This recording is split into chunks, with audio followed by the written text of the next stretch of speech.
Genre issues. The best way to read the Bible and any text in the known planet is to first figure out what's the genre of the text. A genre means type or literary type. So we're looking for what kind of type it is. Why? So that we can ask the right questions of the text. Historical questions, literary questions, Old Testament narratives, laws, psalms, proverbs, prophets, Gospels and Acts, and letters, and now Revelation. You want to ask the right kinds of questions. So I've given you just big picture overview questions. If you ask those questions, you're better off every single time. Let's go to the book of Revelation, otherwise known as the Apocalypse of John. But if you've had my class on Revelation, this should sound pretty familiar, frankly. But again, this is just another genre. Please let me emphasize once again, it doesn't matter what your view of inerrancy, not inerrancy, inspiration, not inerrancy, inspiration. You think it fell out of heaven or you think it picked up on earth. Your view of the biblical text. If you know the genre is better, you're going to ask the right questions, you get better at the answer. My own view is that the Scripture is the chief authority for faith and practice. And I think the people who wrote the text of the Bible chose the genres on purpose to communicate a message they wanted to on purpose. They could have chosen anything, poetry and biographies and histories, and wrote a song about it. When they said, nope, I want to write it this way for this purpose, they did it on purpose. I think God was very much in that process. And when there's a guy named Jonas, or John, who lived in an island of Patmos, he decided to write a letter to at least 7 churches that lived in Asia Minor, we call modern-day Turkey. And he knew these churches almost certainly. But he was on exile there. He was like being in prison. He decided to write encouragement and challenge to them about how to stay Christians in their world where it's becoming increasingly hostile to them to be Christian. And his current situation was evidence of that. I'm in jail. I'm in exile in Patmos. And he chose to do it in a particular genre that today, in general, in essence, is a dead genre, which means you can't go to Barnes & Noble and go, poetry, cookbooks, geography, apocalyptic, there it is. There's no section like that at a modern library or bookstore at all. At all. That's why we call it dead. No one writes in the genre. Modern people sometimes for fun. There's a book I just saw yesterday, in fact, at Wheaton bookstore, and it said so-and-so, an apocalypse. So someone, I'm sure a scholar, deliberately decided to write something like it's an apocalypse. But in general, the New York Times won't have a section called apocalyptic works. Well, that's what makes it difficult for us. So Bonnie and I know what a cookbook is. She knows it. I'm sure she's a much better cook than I am. And we know what a sports interview is. Bud knows all about sports, right? In the newspaper, and on it goes. We get because we still see it all the time.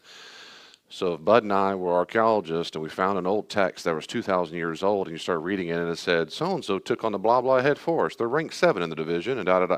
Bud's well-tuned eyes and ears would spot quickly, this is a sports editorial.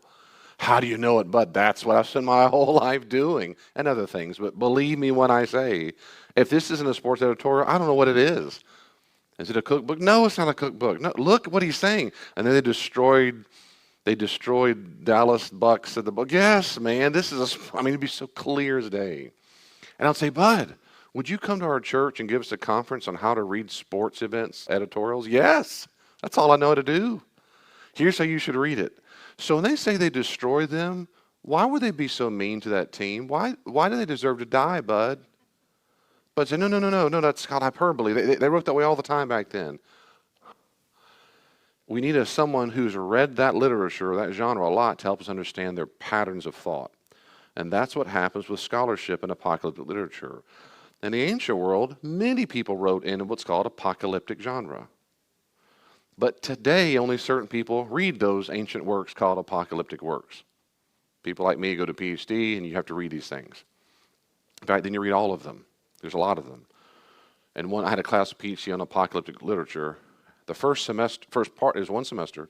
The first half of the semester is all we did was read portions of or entire works of apocalyptic, everything that's ever written, Jew and Christianity. It was close to 50 or 60 works. And the second half of the class was on Revelation. So you talk about power punk. So by the time you read all the other apocalyptic works that existed, then read Revelation, you go, man, this is easy because you've read it so much. If I read 40 years of Bud's editorials on sports, and then I read one example of Bud, I go, man, it's clear as day. But here's the problem. No one else in the known universe goes and reads ancient apocalyptic works for fun. You wouldn't know where to go find it, I bet. And so, like, by the time you read Revelation, you think this is some bizarre, and it is, very special. You might even say the word unique. Literature in all the world that came from heaven. It's not. It is not. This is just as normal as history or biography in the ancient world. Just we don't do it this way anymore. And they call it apocalyptic or apocalyptic genre because apocalypsis in Greek, which is Revelation 1:1, that's exactly what it says if you turn to Revelation 1:1. That's the very first word in Revelation. Apocalypsis. Sorry, apocalypsis is how they would say it. Revelation 1:1. So your translation probably says the revelation of Jesus Christ. In Greek, it literally just says apocalypse. And apocalypse means that which is revealed, that which is made clear, that which is manifested. Think of like a curtain, and a curtain goes back. What would you call that thing that we now can see that was past the curtain? It is revealed. It's apocalypse. It's revealed. It's unveiled. So in Greek, it literally says revelation or apocalypse, Jesus Christ. And then it says, was given to him, God, to show his slave. Anyway, it doesn't matter with the Greek right now. But that's why I use the word apocalyptic genre, because of Revelation 1:1. It's a genre that seeks to pull back the curtain, or a person has been given a vision where the curtain has been pulled back.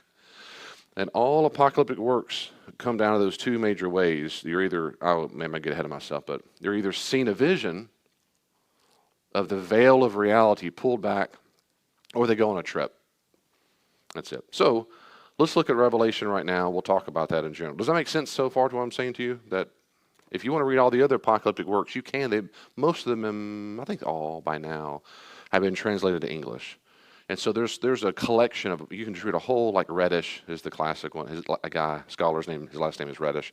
Reddish, he got a compendium of about 50 or 60. That was one of our textbooks. You can go read them yourself. Some are clear to understand. Some are, you can make heads or tails of it. I mean, they're most bizarre. Anyway, Revelation is a blend of our book, Revelation, is a blend of three different genres. Letter, prophecy, and apocalypse. We're going to unpack all three of those. It's a letter because he speaks to his audience in the form of a letter.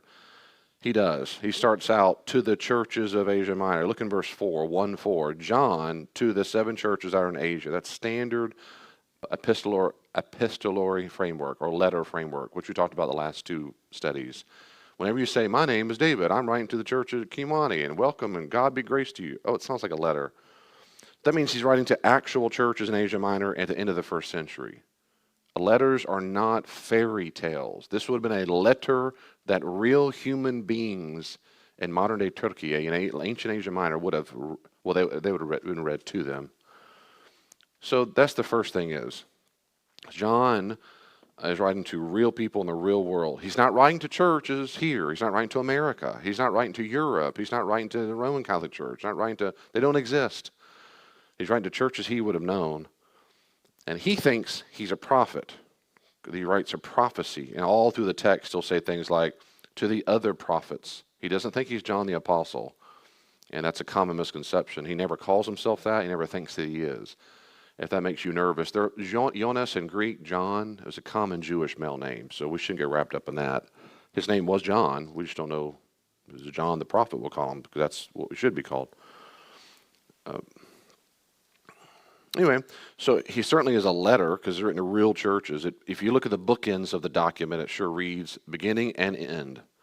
Let me prove that real quickly. At the end of Revelation, not prove it, let me show you again. At the end of Revelation, it's like a sign-off like you would in a letter because he knows the scroll's going to be rolled up.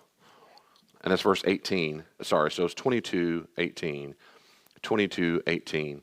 At the very end of the scroll, it said this, I warn everyone who hears the word of this prophecy, of this book, and literally biblion in Greek means scroll.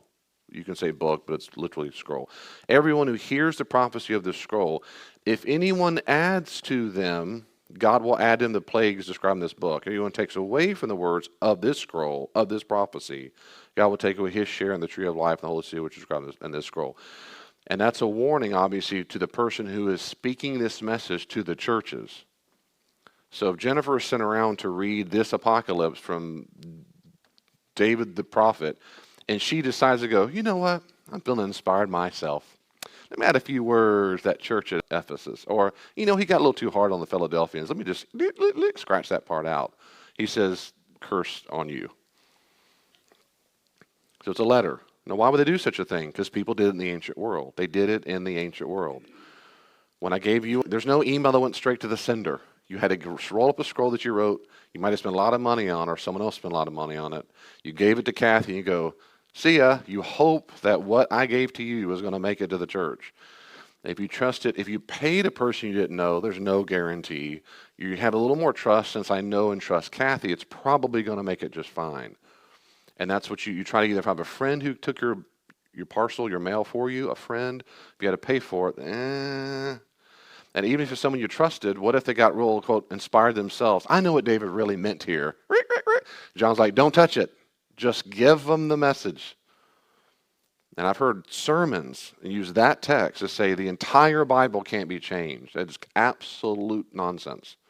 John is not writing about the Bible. There is no Bible when John writes his prophecy. So this is a letter written to 7 Church Asia Minor. Don't touch my letter, just read it aloud, and that's what we think happened. So it's a letter, it's also a prophecy. Remember, prophecy doesn't mean future teller. We talked about this several times when we went over prophets.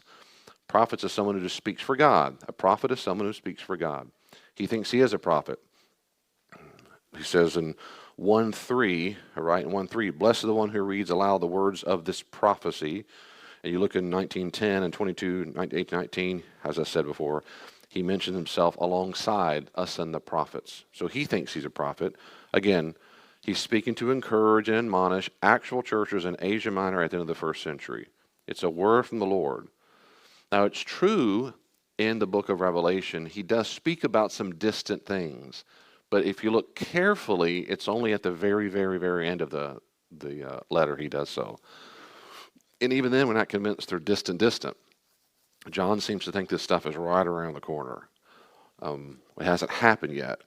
But I personally think, most scholars do, that if you time traveled, I brought John from then to now, or any of the biblical authors, and say, did you think the church will last 2,000 years? I think they'd say, no. I wouldn't use the exact vocabulary, but he does think it's going to happen in a moment. But he writes like a good biblical prophet in the Old Testament, which is, I've got a word from the Lord. You got to change it right now or else. Got to change it right now or else. And third, so it's a letter, it's a prophecy. 3, it is an apocalypse. Let me slow down on that one, since the other 2 we've covered already in classes. The apocalypse, there are nearly 30 Jewish and Christian apocalypses written between 200 BC and 200 AD. But you can read fragments of even more than that, of which you're aware, and you can read all of them. This genre is so unfamiliar to the non-specialist, it's easily misinterpreted, and that's why I gave you a bunch of analogies of Bud and the sports casting. If you didn't know about it, you'll misread it. Now, apocalyptic authors used Ezekiel 40 to 48, Daniel chapters 7 to 12, Zechariah 1 to 6, and segments of Isaiah as their primary source for images and symbols. And that is the case. Most Jews and Christians who wrote in that genre went to the same little baby bag of symbols and tricks to describe what they saw, or they were saying they saw. And so you often go back to those passages over and over, Ezekiel, Daniel, Zechariah, Ezekiel, Daniel. And Revelation is no different. Revelation uses them a lot. And the New Testament, beyond the book of Revelation, you have the Mark 13, 1 Thessalonians 4, 1 Corinthians 15, 2 Thessalonians 2, and 2 Peter 3. They have little baby apocalyptic sections where they use apocalyptic imagery and symbols and so forth. And you simply can't fully understand Revelation without understanding the other part. Now, they change the meanings. They'll take an image and reuse it. So it's not always one for one, but a good place to start is reading Ezekiel 4 to 48, Daniel 7 to 12. It is. Again, there are distinctions, but But the literature began in moments of crisis or oppression, and apocalyptic authors kept the emphasis upon judgment and salvation, but postponed those events into the future when all oppression would cease. And so if you go to Ezekiel and Daniel and Zechariah, when it talks about God's going to judge the nations, he's going to do it to that nation. Assyria is going to get it. Babylon's going to get it, and they'll get it tomorrow. An apocalyptic author, a Jew, would go, I'm going to take that same idea that God's going to punish people and there's going to be victory for Israel, but now I'm going to make it global. And it's going to be all oppression going to stop all over and everywhere. So it gets generalized. It gets catastrophized bigger. It gets much bigger. So that's the starting point, but then they reappropriate the images to get bigger. That happened on purpose. 2, genre deliberately uses visions and dreams because there's an otherworldly vision. Like I said before, the author has been revealed a vision of the end times or heavenly realms, and he's got to describe it the best time he can. So it deliberately, this really, well, it helped me years when I first understood this. If you think about it like this guy's trying to describe to you what it's like walking in a dream, or technically we would say phantasmagoria. A phantasmagoria is a very vivid dream where you go from vivid image to vivid image to vivid image to vivid image. That's what John, the prophet, and many apocalyptic authors do. So if you wake up, ever had a really, really vivid image and it's just scene after scene after scene, you wake up and I go, now, Bonnie, write it all down what you experienced. Just the way you did. You say, I can't do it just the way I did, but if you're like a normal person, Bonnie is not. She's super. But just in case for the rest of us, she'd say, well, David, she'd use the word, she would constantly make similes. It was like I saw this, it was like this big ball. It wasn't a ball, but it was like that. But there was a bright white light. It was so, so bright. Did you look? I could look right at it, though it didn't hurt my eyes, but it was like a sun, but it wasn't the sun. And then I saw it, but it was like, and then I saw this, it was like this huge dragon. And it chased this woman, but they're like stars, like a constellation. But it chased in the dragon, and she gave birth to a child, but it wasn't a child, it was a man, but it looked like a child. But I felt it was a child, but it was a grown man. I saw a man, but I felt, oh, that's a child. And then Bonnie, did you drink anything before sleep? Are you on any medications? She said, not more than normal. But God gave me this message. That's what we get to feel deliberately when John wrote Revelation, what we call the Apocalypse of John. You have to keep remembering constantly, particularly around chapter 4, because the first part's different. Around chapter 4 particularly, but there's a section in chapter 1. But if you'll remember, if you have my Revelation class, then things he says, John, come up here. I want to show you something. So so I said all apocalypses, I did a paper on PhD in Revelation. They all, either you go on a vision or you just go on a trip. Come, let me show you around. Or you just have a vision of something. John has a little both. But when he gets to come up here part, now he's able to, as it were, walk. It's still a visionary state, but it's as if someone's guiding him. And in Revelation is an angel shows him this and shows him this and shows him this. It's episodic. The chronology doesn't really matter. It's all over the place, but it's like a dream. And the last thing about the genre of apocalyptic is that it deliberately, you need circle, square, star, deliberately uses symbolism, metaphors, numbers, wild images to maintain this otherworldly experience. It does not like to describe things at face value, like a law does. Do not murder. What do you think that means? I know exactly, don't kill them because of spite in your heart and unknown, don't do that.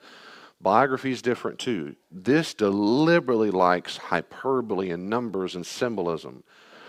For example, Revelation has images of a beast with 7 heads and 10 horns, 13:1.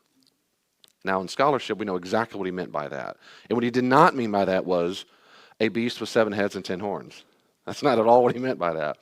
A woman clothed with the sun, 12:1. Locusts with scorpions' tails and human heads. And this goes on and on and on and on. So a little quick summary to give you a little, as on my footnote there. Numbers and their combinations, this was common, and the Greeks did this, Romans did it, and Jews did it too. Numbers can represent things, they signify things. Like 3, typically in Judaism, typically representing the realm of the spirit, that is God's living active spirit. It can imply some completion, like in Revelation 16:13, 3 can. like 3, Father, Son, Spirit, completion. 3 and 1/2 is incomplete. It's perverse. It's evil. Because 3 and 1/2 is half of 7. So it's not fully 7. 7 is also completion. I go for a long time. 4 is often representative of anything earth, like the 4 corners of the earth, or all-encompassing. That's why there are 4 living animals before the throne. They represent the 4 corners, and it goes on and on. 10 represents an indeterminate amount of time, and the greater the multiple of 10, the longer the time is. So if it's 10 years versus, say, 1,000 years, but that's 3 groups of 10. 10 times 10 times 10, 3 is the whole number, and 1,000 equals a long time. And if it's more than that, it's a really, really, really, really long time. So, but again, nobody in scholarship reads that and go, okay, 8, 9, 10. And next, no one does that. It's a symbol for a length of time, an indeterminate amount of time. Symbols signify things like beasts always equal nations. Always. And in Revelation, it almost always represents one nation, and that's Rome. And if you assume that, it makes sense of so much. It just does. So many things fit perfectly in place if you assume Rome. Why? Because he wrote this while Rome had imprisoned him in Patmos. And the people of Asia Minor were under Roman occupied. If he wrote this during the middle of the 20th century in France when the Nazis took over, and he goes, there's a beast with one head who spews all kinds of wickedness against the Jew. I wonder who he's talking about. And anyone picks it up is a no-brainer who they're talking about. Hitler, dummy. And he's talking about Nero. And everybody knew it. People groups can be nations, beasts, people groups. Horns or heads almost always equals authority or rulers or leaders. Anything that's loud is not just a pastor or your mother, but a voice or a noise. It means authoritative, strong. A loud voice came out. Colors signify things all the time. White equals victory or purity. Red is conflict or war because of blood. Black is lack of something. Famine, sickness, pestilence. If something is gray or ashen, it can be death or sickly. I mean, you got to go down the line. So you have the 4 horsemen. They all have different colors. So back to the top of that page, this is the tip that it helps save you if you believe me so far. If not, okay. But this is at least standard. I find this very, very persuasive, having studied it for years. When interpreting Revelation, pay attention to how the image makes you feel rather than analyzing every part. Pay attention to how the image makes you feel rather than analyzing every part. Because analyzing every part is like explaining why a joke was funny. It just ruins the point. My children think that often when they have to tell my mom, when she goes, what? Why was that funny? And Joey goes, oh, Mom. That's a pretty good, Julia. Oh. Is that pretty good? Close? Close? You're welcome. Oh. Oh. Julia taught me the meaning of the term disgust. I never knew it until I saw her face. She went to a cocoon for about a year in her room. When she came out, I learned what disgust was. I love her, though. I love her. No, seriously, right? So if we explain it like a joke, it's kind of funny. We do the same thing. People do, oh, okay. If you go, what does the beast mean? It's like parables, the same thing. It is. You missed. The father runs and grabs the son. He just hugs him. My boy's home. Kill the fatted calf. Oh, if you understand what's going on, you go, oh my goodness, and you're crying. You go, okay, let me explain this. See, Jews in the ancient world, that's like saying his dad's dad when he took his inheritance, and his dad. Men don't run back then, and so you ran. Oh, well, that's every single lesson I've ever taught in a Sunday morning. But by the time you unpack it all, and that's a lot of times why I've inverted it through the years. Here at Hill Church and all through my ministry, there are times I want to explain ahead of time and then read it. I'm trying to get you to read it and feel the impact, and there are times I do the opposite. I'm not sure I'm perfect every time how I do that, but there are times I deliberately invert it. Like, can I give you context first so when you hear it, you feel it better? Because it's an orator skill that they're trying to get at in the text most of the time. But Revelation's difficult to do that until you've done a good study of it for a long time, and then close all the study books, as it were, and then read it again, or listen to it on the audio Bible. Then you can know what's going on, what he really meant by that. And it's kind of fun, like wink, wink, we know who the beast is. We know who that horn is, wink, wink, it's Nero. But now I can feel it. I can feel the overwhelming presence of that. And that's difficult, because it's a dead genre. We're not used to reading it. That's all. Another little encouragement to you is, having done this through the years that people of all kinds of educational backgrounds get to this book and throw their hands up in despair and say, I'm never reading this book in my life. It just makes no sense to me. Can't put heads or tails of it. My encouragement is that's normal. Please don't give up. You start somewhere by doing studies like this, having good study Bibles, and it helps you at the bottom. Just understand it's not weird if you think it's weird, because it's just a different way of reading it. I want to pause there before I talk about an overview. Any question or comments about describing? Yes, ma'am. Describing Revelation. Good question. Is that all? So is apocalyptic always negative, like a war or whatnot, or is there a positive outcome? The answer is it's always all or nothing, and it always includes.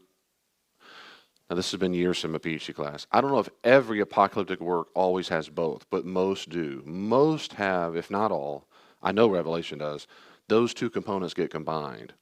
I'll say in colloquial English, the bad guys get beat up, the good guys win. It's a standard comic book ending. And apocalyptic makes everything binary. That's one of the ways in scholarship we say this is apocalyptic, because it is absolute binary. You're either darkness or you are light. You're either all bound straight for hell or you're going to be with Jesus forever. There's a constant either-orness to it. And that includes destruction and death for the bad guys, and then the good guys are going to win. And apocalyptic works tend to like to describe how bad the bad guys will get it. They do. There was another, probably so that the good guys go, oh yes, it feeds them. I hope they burn forever, and you killed my mother. And another apocalypse, a little footnote, I'm not going forever and ever because I teach a class.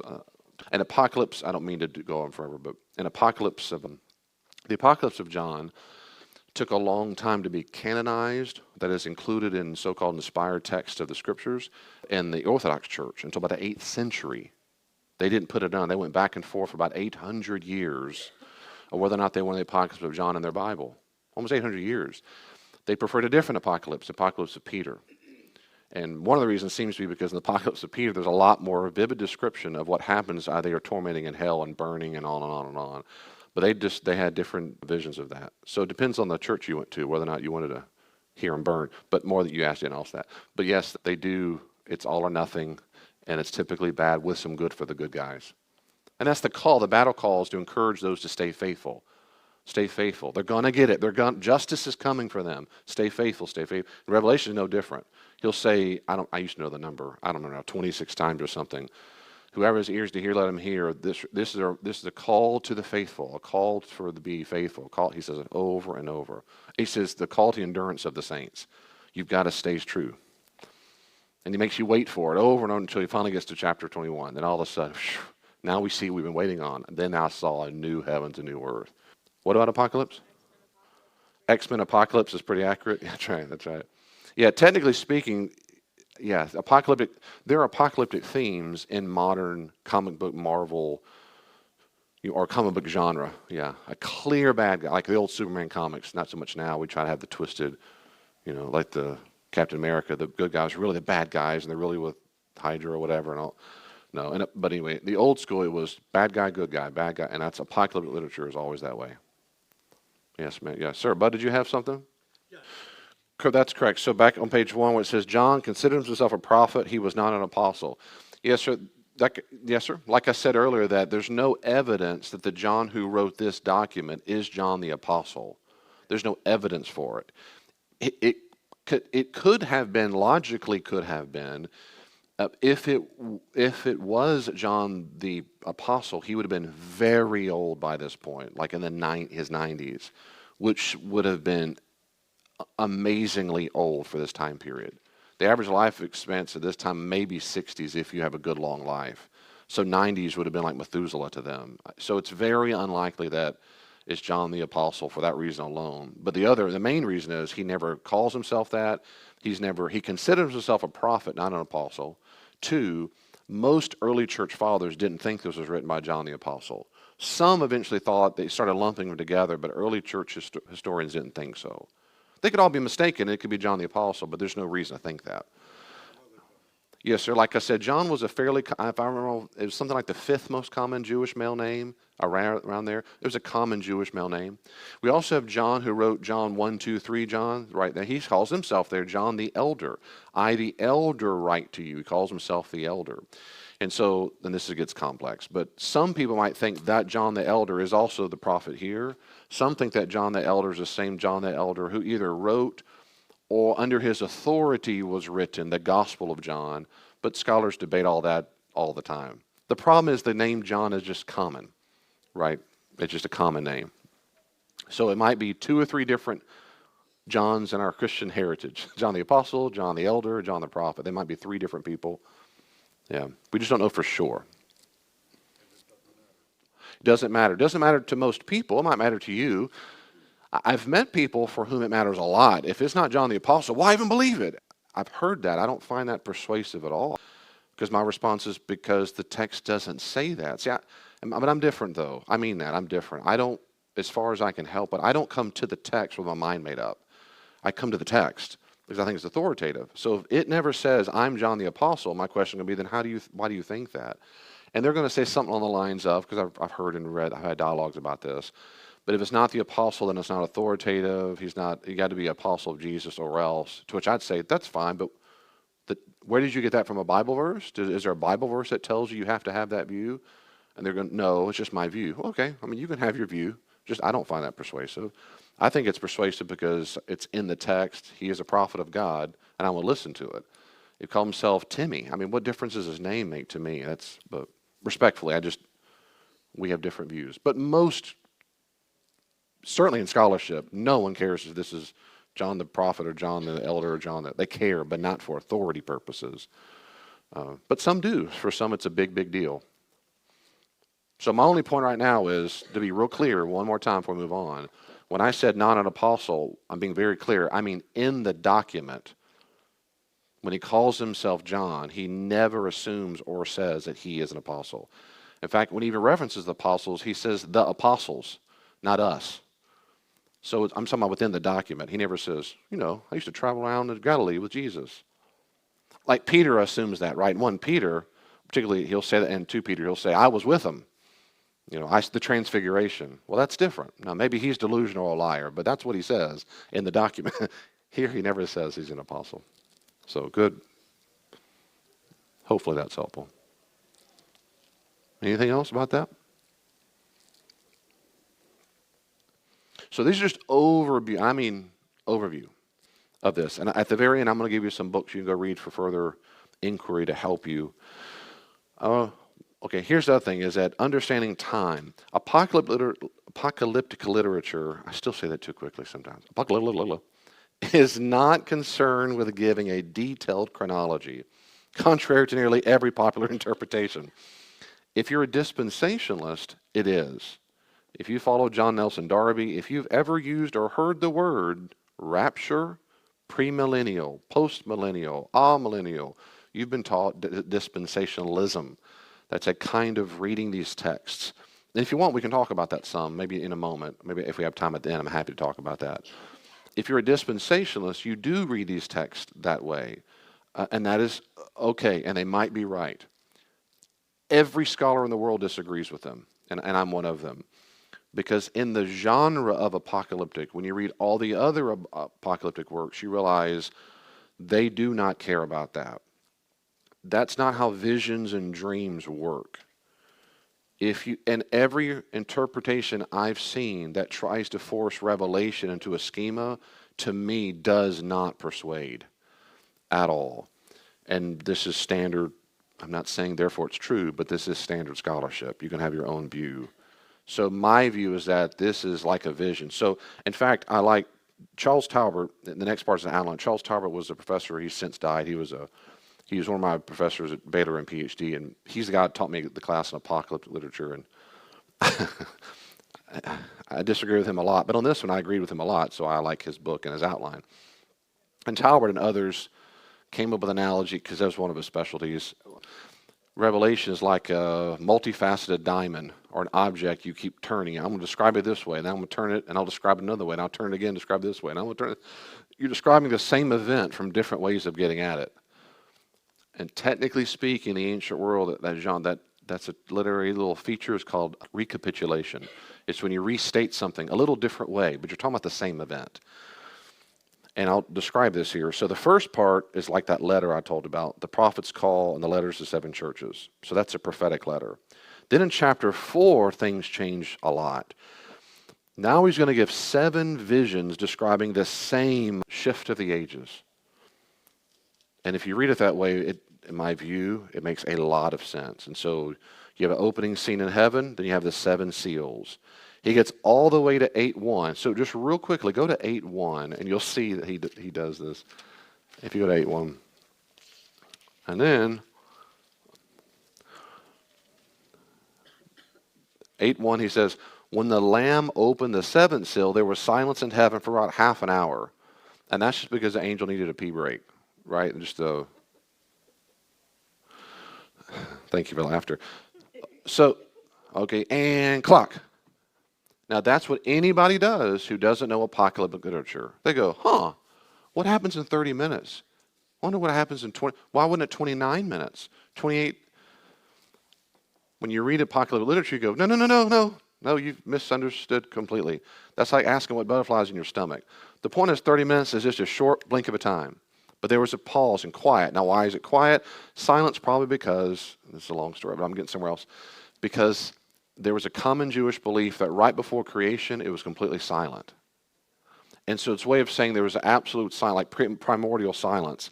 But look in verse 2. Then I saw the 7 angels who stand before God, and 7 trumpets were given to them. What? You've been going seal, seal, seal, 5th seal, 6th seal, 7th seal, and new world, new heaven, what's going to happen to the victorious? And he goes, he backs up. And then I saw angels out 7 trumpets. No, I don't want to hear trumpets. What happened after the silence? And that's what he doesn't want to tell you yet. He wants to give you the same thing. So the first time, the seals, he's emphasizing tribulation, especially towards Christians. Then 8:2 to 11:18, he does it again, but with 7 trumpets, tribulation, especially towards Christians. And then there's like a long sermon. He talks about the source of tribulation. It's Satan through Roman domination. And then at 14, tribulation, especially toward non-Christians. You have the 7 angels of judgment. Then the next one, another scene, tribulation, especially toward non-Christians. You hear that? You see this parallelism. And then you have a long sermon, Romans 17 to 19. And then the final consummation. And if you look at this outline on your free time, which I encourage you to do, go look this up, and you'll see. Make up your own mind. Like, David is not persuasive. That's fine. But here's a way to read it. I find the best way to understand it I've ever read in any of my work on this. I think this does make the most sense. And if you want to read more of Charles Tarbert, if you look at the bottom of the page of the whole handout, I say for more read Charles Tarbert, The Apocalypse, a Reading of the Revelation of John. It's a short book. It's gray. It's probably $20-something on Amazon. I think it's still in print. I mean, it's like 150 pages. It is a tight read. It's not a huge monograph. He loved to pride himself in writing with fewest words possible. So I think it's one of the great, Ben Witherington's work, Ben Witherington, the third Revelation's good. So there are numerous good works on that will read it in context and then explain things to you. So what's the purpose of Revelation? 2 chief purposes that most scholars think. 1, it encourages Christians to keep their faith in the face of suffering, which is on its way. Like I said before, hold on, keep the faith, don't give up. When John wrote his book, persecution had commenced, but it was not that bad yet. There was one martyr, one person who had been killed for his faith in Revelation that he alludes to. And then there's a few more a little bit later on. He'll say then the martyrs below the throne were saying, oh God, how much more? We're crying out for vengeance. And he goes, just a little bit longer. So it has happened, but it's not a full pogrom, or a pogrom means, if you don't, a legal sanctioned persecution. And that will happen. That happened in the 70s, this is probably written then, late 70s when Nero was there, and then certainly when Domitian was there about 30 years after that, and they got full on killed. And his view is, hold on. It also encourages Christians to stay pure. That is to say, don't be a pagan. Don't live like the nations. Don't give into the sinful culture. You've got to stay pure. When suffering comes, don't I give up. This is too hard to be a Christian. I'll just go live with sinners. And the whole document constantly emphasizes to Christians, don't do that, don't do that, don't do that. You might be tempted to blend in because the suffering is bad, but don't do it. And one way he does that is particularly in that Revelation 17 and 19 when he says, he gives this long, the Babylon is displayed on this big dragon, that's Satan, and she's right, it's a harlot, she's a whore, she's a prostitute, all naked and gross, and she's got wine, and she's drinking off the blood of the martyrs. And so the beast, Rome, has fueled this lust-driven, nasty, it's a stereotypical Jewish understanding of the Gentile world, but it's this really amazing, grotesque, disgusting picture if you're a Jew or a Christian. If you're a good old Roman, you go, yeah, baby. All right, it's ride the waves, let's do this. But that's not what they believe. You've got to hold on. That beast will be destroyed. And that's why he gives this long story. He's chained up. God takes a chain and down to hell and chains it up. And so you got to hold on. Okay, we still got about 4 or 5 minutes. So good. Any questions or comments about anything at all in life? Certainly Revelation. And if it's real difficult, I'll just say Marcus come up here and help you out. Yes, ma'am. On chapter 8, did you say the Lamb? The Lamb, chapter 8. Got your Revelation chapter 8? When he opened, did you say? I'm looking right now. Yes, ma'am. Good question. Your translation might. Yes, so literally in Greek, it is when he opened. It is when he opened. He, that's right. Yeah, so what translation is that of yours? NIV, that's right. But the he is referencing Jesus, who's called the Lamb in chapter 7. Does that make sense? That's okay. If you look in verse 17, the Lamb is Jesus, yes, ma'am. And that's right. And yeah, that's right. That's right. And it's fun. It's not funny. They're very, very clever images. In John of Patmos, Revelation is more vivid with his symbols. I think most scholars concur with this than any other apocalypse ever known. He is full of them.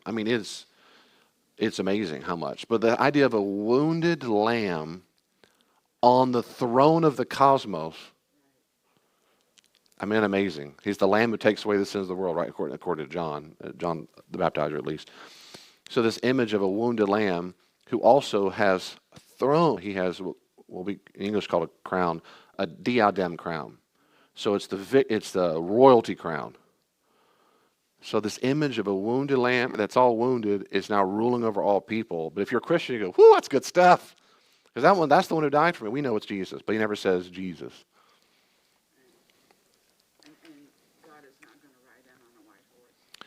God is not going to ride on a white horse. Well, I don't know if he will, but in Revelation, there's the image of Jesus doing that. Yes, ma'am. But it's not really like. Oh, gotcha. It's not really a white horse. So this is a good. So my view, this is seriously good. Every time someone asks me, so it's not really going to happen that way, I always go, maybe, because I don't think I'm ever omniscient ever, and I don't think I know about everything about anything. And so my response is, maybe, but I don't think so. So for me, I can get closer if you said, David, do you think John thought Jesus was literally going to fly on a white horse? I would say probably not, but then I'd still say maybe. That's different from will he do it? Would that be an authority? Would that be authority? Oh, authority? So at minimum, John, in my reading, is that John is absolutely trying to evoke an emperor. Yeah, who run on the biggest long white ones were reserved for the wealthiest and most powerful people most of the time. So for him to come on a white horse, anybody in the time period, we might say a Rolls-Royce, Lamborghini combo. We'd go, whoa, who is that? Or we might say, frankly, like the presidential limo or something, whatever that comes down the road. That's a big, someone really, really, really, really authoritative. And maybe the most authoritative person in the country is in that limo. They would have done the same thing with the way he's described. Absolutely. But did that mean John pictured it literally would fly out of the heaven around the horses? He might have. I just don't think that's the point he's making. I think it's trying to evoke the most authoritative is going to come and squash. And he will come squash. And there's no war, if you read Revelation, there's no battle, there's no Armageddon. Armageddon and is two Aramaic words. It means the mountain or hill of Megiddo. There is no hill or mountain in Megiddo. I've been there. Megiddo's a valley. It's as flat as can be. And so he's talking about a cosmic scene of the forces of evil get together, and then this one of the horse goes, and it kills them with a sword in his mouth. He just judges them, they're dead. I mean, there's no battle. We're going to mute it.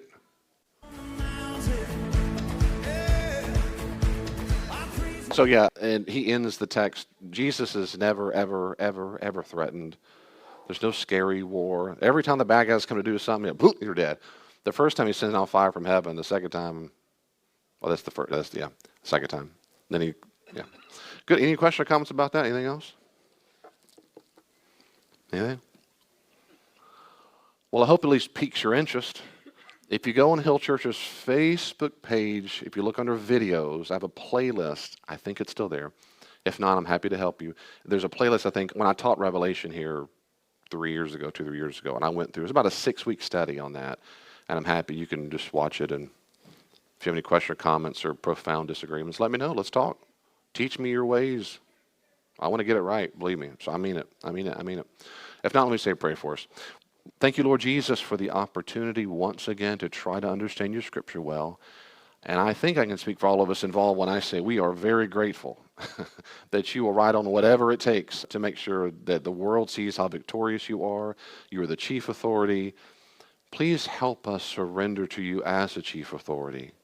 God, the real struggle, it seems to me, is us. The real struggle is our own heart and mind, not wanting to give up any part of our lives that's maybe pleasurable or fun or whatever it is if our ego gets in the way. So help us, please, not be part of the people you will find to judge now or when you come and return in great majestic splendor. Help us be part of those that have endured, that have stayed faithful. In the meantime, Lord Jesus, would you help us interpret your text well, ask the right questions of the text, and frankly, simply not give up. Not give up, not throw up our hands up in despair, but try our best day in and day out to go back in baby steps in the right direction, reading your text devotionally, to let it seek inside of us and soak inside of us and simply transform us, that we're more like you because we've done it. Not merely as an academic exercise, but in the real world of our behaviors and our thoughts and our feelings, we manifest you in everything we do. Please help us. We love you. Thank you for loving us, Jesus. Amen. Well, that's the end of that study.